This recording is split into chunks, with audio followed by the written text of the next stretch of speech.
ত্রিপুরা রাজ্য জনমঙ্গল সমিতি নামের মধ্যেই জনতার মঙ্গল রয়েছে। একটা নিঃশব্দ সভা, মুখে জয় মহারাজের জয়, কিন্তু ভিতরে ভিতরে জন্ম নিচ্ছে গণতান্ত্রিক প্রতিবাদের প্রথম বীজ।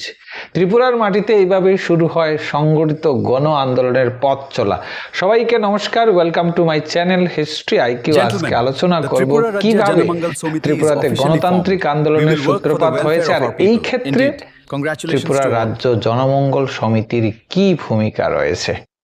ত্রিপুরা রাজ্য জনমঙ্গল সমিতি প্রতিষ্ঠা এবং দৃষ্টিভঙ্গি নিয়ে নানা রকম মত প্রচলিত রয়েছে, কিন্তু এই সমিতির ঐতিহাসিক ভূমিকা কেউ অস্বীকার করতে পারেন না। 1940 সালের এপ্রিল মাসে প্রকাশিত প্রভাত রায়ের একটি প্রবন্ধ থেকে জানা যায়, প্রধানত প্রভাত রায়ের উদ্যোগেই জনমঙ্গল সমিতির জন্ম হয়েছিল, কারণ তিনি সকলের আগে জেল থেকে মুক্তি পেয়েছিলেন। অন্যদিকে বীরেন দত্ত আগস্ট 1933 থেকে 1938 এর 1 আগস্ট পর্যন্ত জেলে ছিলেন। 31 আগস্ট মুক্তি পেয়েছিলেন। জেলে গিয়েছিলেন অনুশীলন সমিতির নেতা হিসাবে, কিন্তু আশ্চর্যের বিষয় হচ্ছে মুক্তি পেয়েছিলেন কমিউনিস্ট নেতা হিসাবে। অবশ্য তখন পর্যন্ত তিনিই ছিলেন, অর্থাৎ বীরেন দত্তই ছিলেন ত্রিপুরার একমাত্র কমিউনিস্ট নেতা। দেবপ্রসাদ সেনগুপ্ত অনুশীলন সমিতির নেতা হিসাবে এক বড় মামলায় 1935 সাল থেকে 1945 সাল পর্যন্ত দীর্ঘ জীবন কারাবন্দী ছিলেন। দ্বিতীয় বিশ্বযুদ্ধের পর মুক্তি পেয়ে সংগ্রামী রাজনীতি ছেড়ে দিয়ে কমিউনিস্ট আন্দোলনে যোগ দেন। স্বাধীনতার আগে ত্রিপুরায় প্রকাশ্যে কমিউনিস্ট পার্টি করা সম্ভব ছিল না, কাজেই বীরেন দত্ত অত্যন্ত গোপনে উৎসাহী যুবকদের সঙ্গে মিশে সমাজ পরিবর্তনের নানা কার্যক্রম গড়ে তোলার মাধ্যমে কমিউনিস্ট মতাদর্শ প্রচারের চেষ্টা করেন। 1946 সালের আগে একটিও গোপন কমিটি গঠন করা তাদের পক্ষে সম্ভব হয়নি। পণ্ডিত গঙ্গাপ্রসাদ শর্মা ছিলেন উদার প্রকৃতির ব্যক্তিত্ব সম্পন্ন মানুষ। রাজ পরিবারেও তিনি ছিলেন জনপ্রিয় এবং বিশ্বস্ত। তাই পণ্ডিত গঙ্গাপ্রসাদ শর্মাকে সামনে রেখে জনমঙ্গল সমিতি গঠন করার সিদ্ধান্ত গৃহীত হয়। কয়েক দফা আন্দোলনের পর 1938 সালের আগস্ট মাসের শেষ দিকে আগরতলার দুর্গাবাড়িতে বিশিষ্ট ব্যক্তিদের উপস্থিতিতে জনমঙ্গল সমিতি গঠন করা হয়। এই সভার সভাপতিত্ব করেন ব্রজগোপাল ব্যানার্জি। মহারাজার ইচ্ছাকে সফল রূপ দেওয়ার উদ্দেশ্যে এই সমিতি গঠন করা হচ্ছে বলে প্রচার করার ফলে উক্ত সভায় পুলিশ কমিশনার, চিফ জাজ এবং রেনু সাহেবের মতো ব্যক্তিরাও উপস্থিত ছিলেন।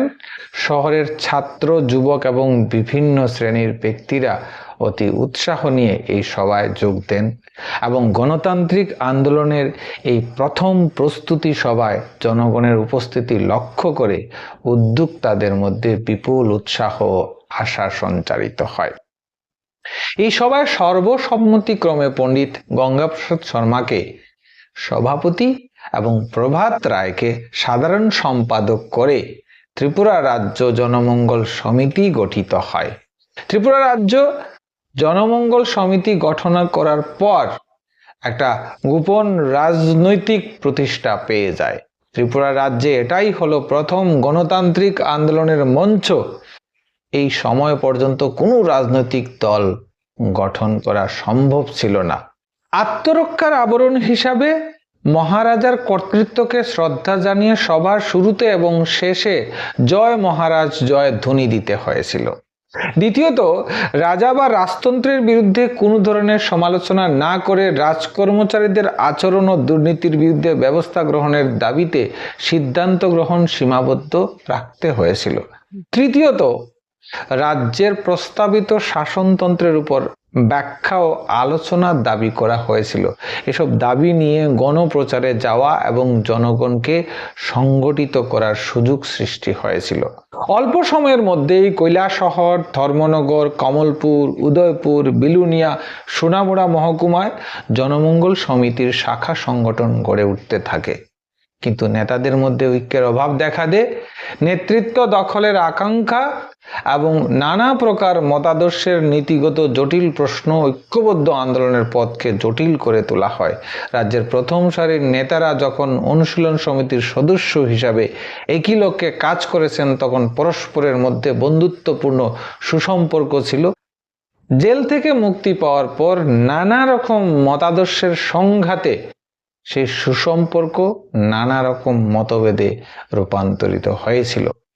বীরেন দত্ত কমিউনিস্ট হয়ে জেল থেকে ফিরে এলেন, কিন্তু প্রভাত রায় বামপন্থী মনোভাবাপন্ন হলেও কমিউনিস্ট মতবাদকে গ্রহণ করতে রাজি হলেন না। অন্যদিকে শচীন্দ্রলাল সিংহ গান্ধীবাদী হয়ে জেল থেকে ফিরে আসার পর নিজস্ব অনুগামীদের নিয়ে পৃথক সংস্থা গড়ে তুলতে উদ্যোগী হন। প্রভাত রায়ের প্রচেষ্টা ছিল সবাই মিলে যাতে ঐক্যবদ্ধভাবে প্রচার ও সংগঠন গড়ে গণ আন্দোলন সৃষ্টি করা যায়, তার জন্য সক্রিয় উদ্যোগ সৃষ্টি করা। কিন্তু শচীন্দ্রলাল সিংহ জনমঙ্গল সমিতির সঙ্গে কোনো সম্পর্ক রাখতে রাজি হলেন না, বরং জনমঙ্গল সমিতির নেতাদের বিরুদ্ধে তীব্র সমালোচনা করে প্রচার ও বিবৃতি দিতে থাকেন। জনমঙ্গল সমিতির নেতারা ধর্মনগরে কেন্দ্রীয় কমিটির এক অধিবেশন ডেকে নতুন কর্মসূচি এবং প্রচার পন্থা নির্ধারণের ব্যবস্থা করেন। শহরের নেতারা পাহাড়ি ভাষায় কথা বলতে বা বুঝতে অপরাগ হওয়ায় গ্রামীণ সংগঠন গড়ার সব দায়িত্ব গ্রহণ করেন বংশী ঠাকুর এবং প্রভাত রায়। মহকুমাগুলির সঙ্গে নতুন যোগাযোগের কোনো রাস্তা ছিল না, কোনো প্রকার যানবাহনও ওই সময় ছিল না, কাজেই দ্রুত গতিতে সংগঠন গড়ে তোলার কাজ তখন বাধাপ্রাপ্ত হয়। এই সময় বীরেন দত্তের ভূমিকা ছিল খুবই গুরুত্বপূর্ণ। তিনি প্রচারপত্র রচনা এবং সংগঠন গড়ে তোলার কাজে খুবই অগ্রণী ভূমিকা নিয়েছিলেন। এসব কাজে খুবই দক্ষতার পরিচয় দিলেন, কিন্তু বিভিন্ন মহকুমায় নেতাদের মধ্যে ঐক্য প্রতিষ্ঠার কাজে বিশেষ সাফল্য তখনও পর্যন্ত অর্জন করা যায়নি। প্রাথমিক স্তরে গণতান্ত্রিক আন্দোলনের কোনো অভিজ্ঞতা কারোর মধ্যেই ছিল না। বীরেন দত্ত জেলখানায় রুশ বিপ্লবের ইতিহাস পড়ে তাত্ত্বিক জ্ঞান লাভ করেছিলেন। প্রজার কথা নামে একটি পত্রিকা প্রকাশ করা হয় জনমঙ্গল সমিতির উদ্দেশ্যে, এবং কার্যাবলী প্রচারের জন্য বিভিন্ন পত্রিকায় বিবৃতি দেওয়া হয়। সারা রাজ্যে সংগঠনের বিস্তার ও পরিচালনার জন্য কেন্দ্রীয় কমিটি গঠন করা হয়। এগুলি সবই বীরেন দত্তের অবদান।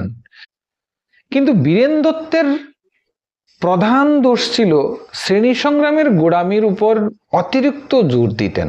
বাস্তব পরিস্থিতির বিচার বিশ্লেষণ করে উপযুক্ত কর্মপন্থা নির্ধারণ করতে রাজি ছিলেন না। অসময়ে অগ্রিম সিদ্ধান্ত ঘোষণা করে বিভ্রান্তির সৃষ্টি করতেন।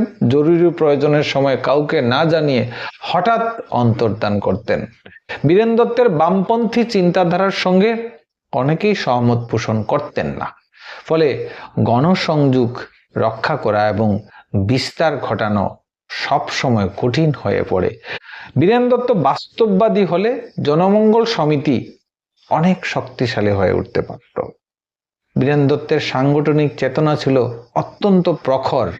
তিনি সর্বদাই বলতেন, গণ উচ্ছ্বাসের উপর নির্ভর না করে ক্যাডারের সৃষ্টির দিকে জোর দিতে হবে।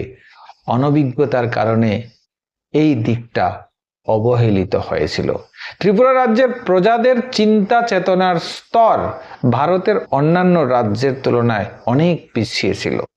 নেতারা এ বিষয়ে গভীরভাবে বিবেচনা করেননি, ফলে গণ আন্দোলনের সেই স্তরে যে সংযম দরকার ছিল তার অভাব দেখা গিয়েছিল। এই কারণে আন্দোলনের উপর অপ্রত্যাশিত হঠাৎ আক্রমণ শুরু হয়ে গিয়েছিল। পণ্ডিত গঙ্গাপ্রসাদ শর্মা যথাসময়ে সতর্ক করে দিয়ে বলেছিলেন যে যদি জনমঙ্গল সমিতির অস্তিত্ব রক্ষার মতো কাজ করা যায়, তবে সেটাই হবে ভবিষ্যতের গণ আন্দোলন সৃষ্টি করার নৈতিক শক্তি। কিন্তু নেতাদের ধৈর্যের অভাব এবং বিভিন্ন ক্ষেত্রে হঠকারী সিদ্ধান্ত ও জঙ্গি আন্দোলন গড়ে তোলার ব্যর্থ প্রচেষ্টার ফলে মাত্র 1.5 বছরের কার্যকলাপের মধ্যেই প্রায় সব নেতাদেরই গ্রেপ্তার করা হয়। ইতিমধ্যে দ্বিতীয় বিশ্বযুদ্ধ শুরু হয়ে যাওয়ায় রাজ্যের সর্বত্র সভা ও মিছিলের উপর নিষেধাজ্ঞা জারি করা হয়। কাজেই নতুন কোনো নেতৃত্বের পক্ষে সংগঠন ধরে রাখা সম্ভব হলো না। গণ আন্দোলনের উপর দমন নীতি চললে সারা রাজ্যে বিশৃঙ্খলা, অস্থিরতা ও বিক্ষোভ দেখা দেবে বলে যেসব নেতারা আশঙ্কা করেছিলেন, বাস্তবে তা ঘটল না। ত্রিপুরা রাজ্যের প্রজারা ছিলেন রাজভক্ত, একথা অনেকের মাথায় ছিল না। তাছাড়া আন্দোলন পরিচালনার জন্য বিকল্প কোনো নেতৃত্ব সৃষ্টি করা হয়নি। শিক্ষিত বুদ্ধিজীবীরা সর্বদাই এসব আন্দোলন থেকে দূরে থেকেছেন। ছাত্র যুবকদের মধ্যেও কোনো সংগঠন ছিল না। ত্রিপুরায় গণ আন্দোলনের সূত্রপাত জনজাগরণের একটা বিরাট ঢেউ সৃষ্টি করে ত্রিপুরা রাজ্য জনমঙ্গল সমিতি একটা ঐতিহাসিক দায়িত্ব পালন করেছিল। জঙ্গি আন্দোলনের প্রচেষ্টায় রাজরুশ সব নেতারা বন্দী হওয়ায় এবং দ্বিতীয় বিশ্বযুদ্ধের কারণে এ আন্দোলনের অবলুপ্তি ঘটেছিল। আন্দোলনের পুরো ভাগে ছিলেন গঙ্গাপ্রসাদ শর্মা, প্রভাত রায়, বংশী ঠাকুর, বীরেন দত্ত, সুকুমার ভৌমিক, কীর্তি সিংহ, নিমাই দেববর্মা। প্রভাত রায়ের মতো অল্প সময়ের মধ্যে জনমঙ্গল সমিতি যা করেছিল তার গুরুত্ব কম নয়। যা করা সম্ভব হয়েছিল তা হলো: 1. জনগণের ভয় দূর করা, 2. জনগণের দাবি দেওয়া আদায়ের অধিকার সম্পর্কে সচেতন করা, 3. অন্যায়ের বিরুদ্ধে প্রতিবাদ জাগিয়ে তোলা, গ্রাম্য সালিসি বিচারের মাধ্যমে বিরোধ মীমাংসার ব্যবস্থা করা, শত শত বছর ধরে বঞ্চিত অসহায় উপজাতি সমাজে মহারাজার কাছে অভাব অভিযোগের প্রতিকারের দাবি করার সাহস জাগিয়ে তোলার চেষ্টা। তাছাড়া ভয় দমন নীতি আর অন্ধকারের মধ্যে যে কণ্ঠ উঠেছিল, সেই কণ্ঠই ত্রিপুরার গণ আন্দোলনের সূচনা করেছিল। এই ছিল ত্রিপুরার রাজনৈতিক চেতনার একটা সূত্রপাত, ত্রিপুরা রাজ্য জনমঙ্গল সমিতির কার্যকলাপ। ভিডিওটা ভালো লাগলে অবশ্যই লাইক করবেন, শেয়ার করবেন, আর চ্যানেলে নতুন হলে চ্যানেলটাকে সাবস্ক্রাইব করবেন। নমস্কার, সবাই ভালো থাকবেন।